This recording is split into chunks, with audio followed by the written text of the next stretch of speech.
All right, Alexander, let's do an update as to what is going on in Ukraine. Let's start with the front lines, and then we could perhaps talk about Zelensky's disaster trip, because it was bad in the United States, but boy, did it get a whole lot worse in Canada. And we could also mention his stopover in Poland as well, which was very non-eventful, and I think that's worth discussing. All right, so let's start with what's going on the front lines. Has Ukraine liberated Rabotynia for the 32nd time? I'm glad you put it in this way, because I'm now starting to get a real sense of deja vu. And what I mean by that is that back in 2014, when there was the fighting there were all kinds of claims about tremendous Ukrainian advances and captures of places, Rabotynia, Verbovoye this year. It was other places, I forget the names now, from 2014. And we were getting maps. There was, the sort of Western maps, which were best based on these claims. And they were getting weirder and weirder and weirder, because they showed territory under Ukrainian control, which other reports, and these were Ukrainian and Western reports, showed that they were still contesting. And it seems to me this is exactly what we have now. There were more reports yesterday about more Ukrainian breakthroughs. They're no longer talking about Rabotynia, I've noticed. This is no longer a topic that's open to discussion any further. The Russians talk about Rabotynia, about fighting that goes on there, but the Western media, the Ukrainians don't. They're now talking about Verbovoye. And yesterday I was reading about how half the village had been captured, how the Ukrainians had broken through the Surovikin line there, about all of these things. And, I started to try and find out where these reports come from. They all come from the Ukrainian General Staff. They're contradicted by other reports from the Russian side. I notice, I don't want to, identify people too obviously, but there are even some Ukrainian channels that are now becoming openly skeptical about these claims. Overall, my sense is that the situation on the front lines is the same as it has been for months now. Total standstill. Wherever Ukraine is trying to advance, they're not able to. They're suffering enormous losses still trying to advance. A Ukrainian general, General Tarnavsky, has admitted that their advances now, their attacks now, all take place on foot. They no longer try and advance in tanks or infantry fighting vehicles or armoured vehicles or anything of that nature. So they attack on foot. They try and run across the minefields. And I want to stress run, because if they advance slowly, the Russians can pick them off, so they have to run across the minefields towards the fortified Russian positions, try and get as close to them as they possibly can before the Russians adjust, and then sometimes there's hand-to-hand fighting. But overall, the story is no breakthrough anywhere. Everything is as it was, fighting in the same places. The Ukrainians are stuck. That's my assessment of the situation on the front lines. Okay, so let's shift gears now and talk about Zelensky's trips. We have the U.S. trip, which we've covered, actually, but maybe you may want to talk a little bit about what he did receive from the U.S. and what he didn't receive from the Biden White House. And then we have the trips to Canada. We'll do a more detailed video on Canada, because that's quite a big subject to get into on this video, but maybe you want to touch upon his trip to Canada and what he received there. And then we have his return trip through Poland, which I think is a very interesting story that no one is really covering. I think this is the most disastrous trip that Zelensky has undertaken since he became president, and certainly since the war started. I mean, this was a disaster at every turn. I mean, we've talked about his speech in New York at the General Assembly. He then went to Washington. He met with Biden. He met with various members of Congress. the whole thing was an exercise in trying to get Congress to authorize funding. It is absolutely clear as crystal that he didn't change a single mind there. He wasn't able to persuade anybody in Congress that they should give him more money. And, we know that there's the people on the Republican Party who are, standing strong. They don't want to authorize funding for Ukraine. They're making this a big issue now.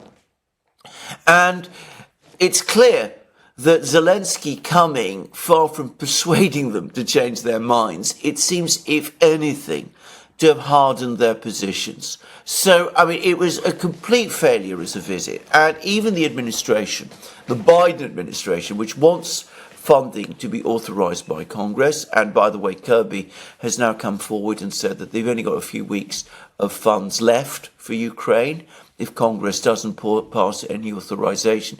Even the administration's toned down Zelensky's visit, and we've had this shambles about the ATHEREUMs. So, one moment they're going to be supplied, next moment there's been no decision made yet. The point is, a decision has been made, but Biden didn't want to announce it while Zelensky was there. And there's two reasons for that. Firstly, because on the one hand, I don't think he wanted to give anything to Zelensky publicly, which would make Zelensky even more confident and even less willing to talk about fighting, negotiating with the Russians, which is what I think Biden, or at least the administration, wants him to do. Jake Sullivan wants him to do. But I think also that Biden and Sullivan and people like him calculated that if there was a big announcement about more weapons to Ukraine, ATACMS missiles to Ukraine, it would go down even worse in Congress and would make any further appropriations, any further funding for Zelensky from Congress even more difficult to obtain. So where he was last year, the hero, he's not the zero. That's putting it too strongly. He's the minus. He's the person that you really don't want in Washington any longer because he puts people off there, far from encouraging them to support Ukraine in Washington. It deters them from doing so. They don't want to touch this person. And then, of course, he went to Canada. And Canada is the one place you would expect him to get a warm reception. And yes, Trudeau he's a great fan. Canada has a parliamentary system. Trudeau has a majority in the parliament, so he's able to ram through appropriations money for Ukraine if he wants to. And he did come up with a big aid package. There's a large electorate, Ukrainian, people from Ukrainian origin who support Ukraine in Canada. So this ought to have been a good visit for Zelensky, and it was a spectacular failure. It was the most embarrassing moment, I think, in his entire political career, because, of course, there's been these strenuous efforts to dissociate him from the extreme right in Ukraine, the people of, let's say it straightforwardly, Nazi beliefs, that there are, of course, many of in Ukraine, attempts to make out that this is all exaggerated in a Russian talking points. And then what happens? He's there in the Canadian Parliament with someone who actually served in the SS, in the Galicia Division, during the Second World War, an organisation, the Galicia Division, which is notorious in Poland, notorious in Israel, notorious amongst Jewish people all over the world, notorious amongst Poles and Russians and every conceivable person. And there he was, with Trudeau, with the Speaker of the Parliament. This was appalling. The imagery of this was absolutely appalling. And so that has spoilt the visit and shattered the impression and reminded everybody of something that they wanted to talk about. They didn't want to talk about, in the West, about this, what at one time, I think it was the New York Times, or was it the New Yorker, said, that Ukraine has this problem, this far-right, neo-Nazi problem. Anyway, they don't want to talk about it anymore, but this brought it, centre stage in the most public way. So the Canadian visit was a disaster. And then, as you rightly say, he flew on to Poland. Except nobody wanted to speak to him there. Nobody from the government wanted to meet with him. The opposition apparently kept clear of him also. He met with some Polish volunteers. But overall, he clearly wasn't wanted there either. I mean, talk about the cold shoulder. He gets it in Washington. He gets it. We didn't get it exactly in Canada, but it was a disaster for him there. But he gets it on an even bigger level in Poland as well. As I said, this was a disastrous trip. And the sum total is, if you put aside the money that he got in Canada, which is going to disappear in a few weeks, it's not remotely, important. It's not a significant amount of money relative to what Ukraine spends all the time. If you're talking about weapons, he got small promises from the White House, and on the ATHEREUMs, as I said, it didn't go particularly well. And of course, the trip overall has to be seen as a terrible failure. Yeah, so I remember when we talked about Zelensky traveling outside of Ukraine, we said that that's not a good idea. We were like, it's probably not a good idea to send him out and about away from his protected green screen environment. Because the more people interact with Zelensky, the more they see him, the more they talk to him, the more they listen to him, the more they dislike him. But the Biden White House, they did not listen to us. They didn't listen to us. And sure enough, we have now the PR media disaster that is Zelensky. And he is dragging down Canada. He's definitely dragged down Trudeau, but he's dragging down Canada, and that's the Zelensky curse for you. Well, absolutely. Sooner or later, it gets you. So I think we were the first channel that talked about that. Keep Zelensky in Ukraine. Don't take him out of Ukraine, but they had to take him out of Ukraine. Exactly. Maybe he wanted to leave Ukraine. Well, of course, he clearly does want to leave Ukraine. He wants to keep as far from Ukraine as possible. But, can I just say again, what happened in Canada feeds back to the US. All these people, Marjorie Taylor Greene, Josh Hawley, they are watching these programs. They know what happened in the Canadian Parliament. They saw it all there. So, of course, to say also, I think people in the US, there are a lot of people in the US who do care about what happened in the Second World War. You only have to see the number of histories and books and things that are written about that period in the United States to see this. So, publicising all of this in that spectacular way, what happened in the Canadian Parliament, is going to affect feeling in Congress. All right, this is not a majority of people in Congress, but the number of people whose doubts have increased is probably significant as a result of that visit. And you remember we were getting all those reports just before that, Zelensky was told to say, there were reports that he was going to come and say thank you, and we were saying that he's obviously been told to do that. There was little sign of that whilst he was in the US. Very few thank yous, lots of begging and lots of demands and that kind of thing. But no real sign that he's actually genuinely grateful for anything. He always comes with this colossal sense of entitlement. And the other thing is, he can't stop wearing that green T-shirt of his and, all that performance. By now, you would have thought that someone would have the courage to tell him, put aside the Che Guevara outfit. It doesn't work any longer. It might have looked impressive in the first weeks of the war when you were in Kiev and the Russians were at your door, it gave you an appearance of defiance. But, if you're going to come to countries like, address the Canadian Parliament, okay, forget about it, maybe we won't talk about that, but come to the White House, visit the president, meet Congress people, for heaven's sake, man, put on a tie and suit, look proper. I mean, either nobody's telling him this or he doesn't get it. He doesn't have a good director. No. That's simple. He doesn't have a good director. Yeah.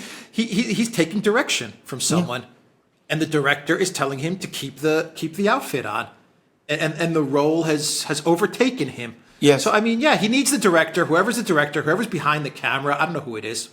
Is it Blinken? Is it Sullivan? Is it Newland?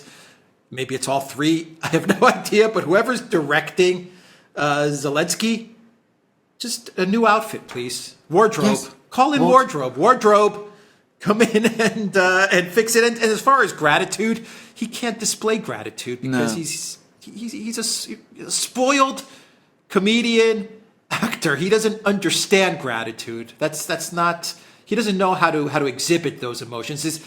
His acting chops. He doesn't have that in his repertoire. That's my thinking on it. But he understands that if he goes around and apologizes, then maybe he's giving ground, and perhaps then he's going to be maneuvered out of office. You have a Washington Post writing that there are many senators and House reps who are ordering him to go through with elections in 2024. His wife gave an interview the other day, and she said that maybe he won't run in 2024. You have Poland, which came out and with an investigation, the results of the rocket that hit Polish territory. Remember that? Yeah. 9 months ago, and Zelensky almost started World War III. Well, interestingly enough, Poland has given us the results of that investigation, and they've concluded that the missile rocket that landed in this farm village was indeed from Ukraine. Yes. So you have all of these things now which clearly indicate that no one likes Zelensky. Even his wife is telling him, leave now before they get you. You have all of this going on, and you have Crimea and everything that is happening there, and the Russian retaliation. Yes. In Crimea, which has been very significant. Absolutely. Airfields and the ODYSEE hotel. It's not looking good for Zelensky. It's not looking good for Ukraine. Not at any level. Can I just say about this, which is in terms of, I think the elections are actually a big story, because up till this point, up to very recently, the West has been intensely relaxed, to put it mildly, about the fact that Zelensky has shut down newspapers, prevented normal politics from happening in Ukraine. Suddenly you have this huge push for elections. It looks to me, frankly, as an attempt to leverage Zelensky out, to do it in an orderly way.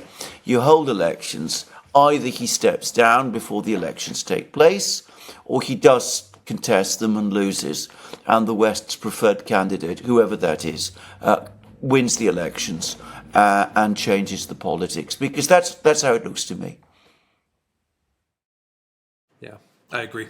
I definitely agree with that. They would like an orderly way to get rid of this guy. Yeah. But what about, let's talk a bit about the activity in and around the Black Sea, because I think that's also a big deal. We had a video come out from, I don't know if it was the Russian Ministry of Defense that put out this video advertisement, or another group. I'm not sure, but the video hinted at Russia moving towards Odessa, which is interesting because there was another video that came out about a week and a half ago, which hinted at the Russian moving towards Kiev. Is Russia signaling something? Yes, they are clearly signaling something. I think both of those videos, which show reservists, by the way, Russian reservists, and they're talking in the first case about Kiev, and now they're talking about Odessa. I mean, they're clearly indicating that these are now objectives. And we've had this statement from Volodin, who is Russia's Speaker of the Duma, the lower house of the Russian parliament. He's talking about Ukraine has only two options. One is to capitulate, and the second is to be destroyed as a state. So that's where we've come to. The Russians are being completely uncompromising, and they're moving towards. It's clear to me that they're moving towards a position of ending the war militarily, and both Kiev and Odessa are going to be objectives of the big Russian offensive that is coming. Now, in the meantime, the Ukrainians, their counteroffensive, as we've discussed, is stuck. They're desperate to get some kind of grain exports going again. And of course, they have to keep the impression that the war is ongoing. So they launch these missile strikes. They launch a missile strikes against Sevastopol. They hit the Russian Navy headquarters there. They've hit the dock, the repair dock where there was those two ships. They've launched various strikes, and they're continuing to do so. The point about these strikes, and I've made this point in my own programs, is that whatever the Ukrainians think they're achieving by them, what they're actually doing is that they're depleting fast a relatively small stock of long-range missiles, which is what they have. Remember, all of the missiles that we've been talking about, the ATACMS, the Taurus missiles they'll soon get from Germany, the Storm Shadows and the Scalps, either they're not being manufactured at all any longer, or in the case of the ATACMS, they're being produced in relatively small quantities to fulfill existing export orders that the United States has. So these missiles can't be replaced, and Ukraine is sending large numbers of these missiles at Crimea, trying to create some impression there.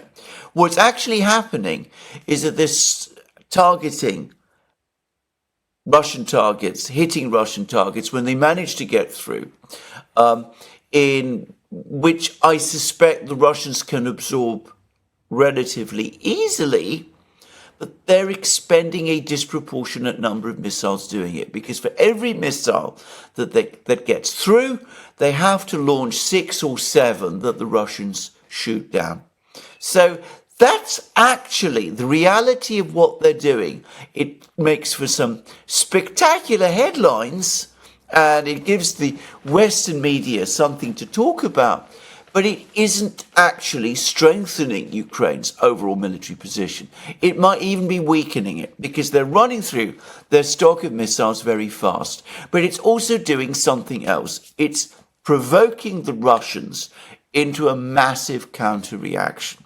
And we've seen this with this enormous drone and missile strike on the various positions, the Ukrainian positions on the Black Sea. Partly, it's part of this ongoing Russian attempt to smash the grain export infrastructure, which is clearly a major objective for the Russians now. It's also targeting these Western mercenaries who are now clearly a target that the Russians are hunting. But the other thing that the Russians are doing is that they're clearly coming after the locations from which they think some of these missiles are being launched, and some of the facilities the Ukrainians are using to continue their attacks on Crimea. So the scale of the Russian counterattacks are much bigger than that of the Ukrainian attacks on Crimea. And at the same time, the Russians, as is now universally admitted, have a major production of missiles so that they can continue to produce missiles to replace those they launch. Ukraine cannot do that. So it's not a good strategy. It's actually a strategy which, for a time, will get Ukraine a lot of publicity in the West, but which has only a finite point, and which is squandering assets, these missiles that Ukraine might be, intending to use in a could be using in a more effective way further on when the Russian offensive starts. Yeah, I don't think these strikes, like in Sevastopol, are really gaining much traction either. No. To be quite honest, they're in the headlines maybe for a day, and then they just drop out. Yes, I mean we've had too much of this. You can understand that it's not even their PR's not working.